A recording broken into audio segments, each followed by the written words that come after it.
Salam müəllimlər, hər vaxtınız xeyir olsun. Sizinlə FES Akademinin kurikulum təlimçisi Pəri Firuz qızıdır.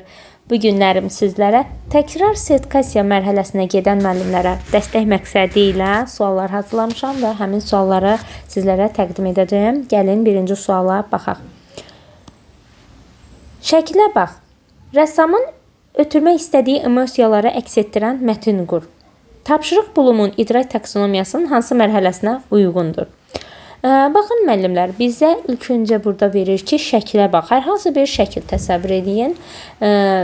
Bizə bir şəkil verir. Məsəl üçün bir çiçək şəkli qeyd edək ekrana. Bir çiçək şəkli olsun. Aha. Şəkilə bax. Rəssamın ötürmək istədiyi emosiyanı əks etdirən mətn qur. İndi bizə burada rəssamın ötürmək istədiyi emosiyaları əks etdirən bir mətn quracağıq. Yəni biz şəkilə baxaraq mətni qururuq da, bir növ tətbiq etmək mərhələsindəyik. Elə adı üstündə Bloom'un idrak taksonomiyasının hansı mərhələsində olacaq? Sual veririk. Elə deyəcəksiniz ki, tətbiq etmək. Yəni şəkilə baxaraq hər hansı bir mətni qurmağımız, nəyisə yerinə yetirməmiz. Məsəl üçün düşünə bilərsiniz ki, niyə yaratmaq deyil? Yaratmaq o zaman ola bilərdi ki, şagird bunu özündən qursun. Məsəl üçün müəllim hekayəni verir oxumağa və hekayəyə uyğun deyir buna mahnı bəstələ. Mahnı varmı? Xeyr. Şagird onu özü bəstələyəcəkdir. Amma şəkilə baxdıq, rəssamın ötürmək istədiyi emosiyaları anladıq. Daha sonra isə biz mətn quracağıq. Mətn qurmağımız isə dəyərləndirmə, daha doğrusu tətbiq mərhələsinə uyğun olacaqdır. Sualın cavabı olacaqdır tətbiq etmək. İndi növbəti suala baxaq. Növbəti sualda bizdən nəyi tələb edir? Müəllimin bu il yeni sinfə daxil olacaq. Müəllim bu il yeni sinfə daxil olacaq. O dərs ilinin başlamasına bir neçə gün qalmış valideynlərə məktub göndərərək özü və gələcək təlim prosesi haqqında onlara məlumat verir. Bu addımı atmaqdan müəllimin məqsədi nədir? Yəni dərs ilinin əvvəlində valideynlə görüşürsünüz, valideynə məktub yazırsınız. Yəni məqsəd nədir burada? Pedaqoji prosesin tamlığını təmin etmək, şagirdləri formativ qiymətləndirmək, valideynlərlə effektiv münasibət yaratmaq, sosial-emosional öyrənməni təmin etmək, şagirdlərlə əks əlaqə qurmaq. Yəni biz valideynə məktub göndəririksə, məqsəd odur ki, valideynlə effektiv münasibət quraq. Cavab olacaqdır C variantı. Daha sonra keçid edək 3-cü suala. Müəllim dərs izahından sonra şagirdləri mövzu ilə bağlı sual-cavab edir. Prosesdən aydın olur ki, şagirdlərdən biri mövzudakı bəzi məqamları anlamayıb. Müəllim şagirdin anlamaqda çətinlik çəkdiyi məqamları tapıb, ona bu məqamlar üzərində işləmək üçün istiqamət verir. Bu proseslə bağlı verilənlərdən hansı doğrudur? Situasiyadan aydın olur ki, müəllim dərsi səmərəli izah etməyib. Situasiya göstərir ki, müəllim dərsi planlamayıb. Bu dərs formativ qiymətləndirməni səmərəli apardığını göstərir. Bu proses müəllimin təlim nəticəsini əvvəlcədən şagirdlərə bildirdiyini göstərir. Bu proses müəllimin mövzu ilə bağlı biliklərinin yüksək olduğunu göstərir. Baxın müəllimlər, situasiya bizə bunu verir ki, müəllim dərsi şagirdlərə izah eləyir, sonda sual-cavab eləyir və görür ki, uşaqlara bəzi məqamlar aydın olmayıbdır. Şagirdin anlamaqda çətinlik çəkdiyi yerləri müəllim tapır və onun üzərində işləmək üçün istiqamət verir müəllim. Bu zaman yəni bizdən doğru olanı istəyir. Demək olar ki, müəllim formativ qiymətləndirməni doğru aparır və formativ qiymətləndirmənin səmərəli aparıldığını göstərir bu proses. Cavabımız olacaqdır C variantı. Bu tip videoların ardının gəlməyini istəyirsinizsə, kanala abunə olmağı unutmuruq. Təbii ki, həmkarlarınızla bölüşə bilərsiniz bu videonu. 4-cü suala baxaq. Xarici dil dərsində müəllim şagirdlərə baxdıqları film haqqında təəssüratlar və ya şəkil ya da qısa mətn şəkillər çəkməyi, şəklində təsvir etməyi tapşırır. Müəllim bu tapşırığı verərkən hansı inteqrasiyanı reallaşdırır? Xarici dil dərsindən söhbət gedir burada. Xarici dil dərsində müəllim şagirdlərə baxdığı filmdən aldığı təəssüratlar yəni şəkil ya da qısa mətin şəklində təsvir etməyini. Qısa mətin şəklində, yəni artıq uşaqlar şəkil çəkməyə başlayacaqlarsa, demək olar ki, müəllim yəni rəsm dərsi ilə əlaqələndirir xarici dil dərsini və demək olar burada fənlər arası var. Yəni kənarda qeyd edeyim, fənlər arası var. İngilis dili dərsində uşaqlar şəkil çəkirsə, müəllim digər fənlə əlaqələndirir. İngilis dili, rus dili olsun fərqi yoxdur. Rəsm dərsi ilə əlaqələndirmə varsa, fənlər arası burada gördük ki, var. Daha sonra hansı inteqrasiyanı reallaşdırıb? Gəlin variantlarda harda fənlər arası yoxdur, həmin variantı çıxaq. Yalnız fənn üstü, yalnız fənn daxili, yəni bunlar çıxdıq. Daha sonra bizə deyir fənn üstü, məsəl üçün A variantında görürük. Fənn üstü inteqrasiya varmı? Müəllim keçdiyi mövzunu həyatla əlaqələndiribmi?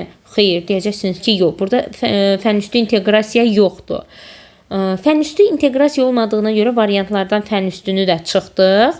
İndi fənn daxili və fənlər arası sual verə bilərsiniz. Müəllim, burada fənn daxili inteqrasiya hardadır? Xarici dil dərsində 4 məzmun xətti var. 1-də dinləyib anlamadır, 2-də danışmadır, 3-də oxudur, 4-də yazıdır. Yəni müəllim uşaqlara bir film izlədirsə, daha sonra deyir ki, onun əsasında yəni aldığın təəssüratlar əsasında şəkil çək, mətin hazırla. Yəni burada uşaqdan nə tələb oluna bilər? Dinləyib anlama. Dinlədi, başa düşdü uşaq. Məsələn, burada müəllim 1-ci məzmun xəttini 4-cü məzmun xətti, yəni uşaqlara burada şəkil çəkməyi tapşırır. Daha sonra mətin halında təsvir etməyi tapşırsa, yazı yazacaqlar da uşaqlar. Yazı məzmun xətti də var burada. 1 ilə 4 məzmun xətti var. Daha sonra fənlər arası da bildirdi ki, xarici dil dərsində və rəsm dərsi ilə əlaqələndirir müəllim. Cavabımız olacaqdır Y variantı. Növbəti suala baxaq.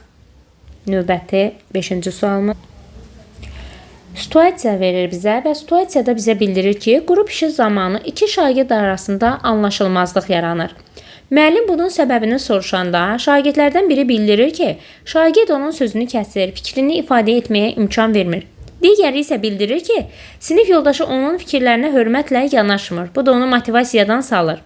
Sinifdə sosial-emosional prinsipləri necə tətbiq edə bilərsiniz ki, bu problemi həll edə bilərsiniz? İndi variantlara baxaq. A variantında deyir ki, şagirdlər öz hisslərini ifadə etməyə təşviq etmək. Bu, onlara sinifdə fikirlərini ifadə etməyə uyğun şəraitin olduğunu hiss etməyə köməklik edəcəkdir. Baxın, şagird bir-birlərinə sözünü kəsirdi. Uşaqlar verilən situasiyada sinifdə fikirləri ifadə etməyə uyğun şəraitin olduğuna yəni hiss etməyə kömək edəcəkdir. Xeyr, bu problemimizi həll edən səbəb ola bilməz. A-nı çıxdıq. B-yə baxaq. Bütün qruplar fəal dinləmə bacarığını inkişaf etdirən müzakirə mühiti yaratmaq və şagirdləri konfliktləri sakitliklə həll etməsinin səmərəli yol olduğunu fikrinə yönəltmək. Bu da verilən cavabda müəllimlər, yəni sinifdə olan problemi həll edə bilməyəcəkdir. Bunu da çıxdıq. C variantına baxaq. Hər iki şagird öz emosiyalarını, fikrini ifadə etməyə, empatiya qurmağa şərait yaratmaq. Baxın müəllimlər, empatiya qurmağa bəli, biz bunu doğru kimi götürə bilərik. Empatiya qurmağa şərait yaratmaq, şagirdlərdə problemin həlli üçün hər iki tərəfin marağının, qərarların qəbul edilməsinə uyğun variant olduğunu göstərmək. Verilən C variantı bizim situasiyaya uyğundur ki, şagirdlər empatiya quraraq öz aralarında olan problemi həll edə bilərlər. Və eyni zamanda da şagirdlərdə, yəni hər iki tərəfin marağında olan qərarların qəbul edilməsinə uyğun variantı göstərə bilərik. Sualın cavabı olacaqdır C variantı. Keçid edək növbəti 6-cı suala. Şagird dərsə maraq göstərmir.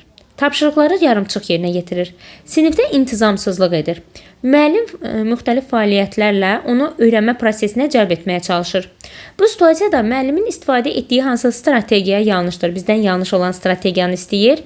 Şagirdin fərqli qabiliyyətə və öyrənmə üslubuna malik olduğunu qəbul etmək, uyğun təlimatlar vermək. Bu doğru yanaşmadır. Bizdən isə yanlış yanaşmanı istəyir.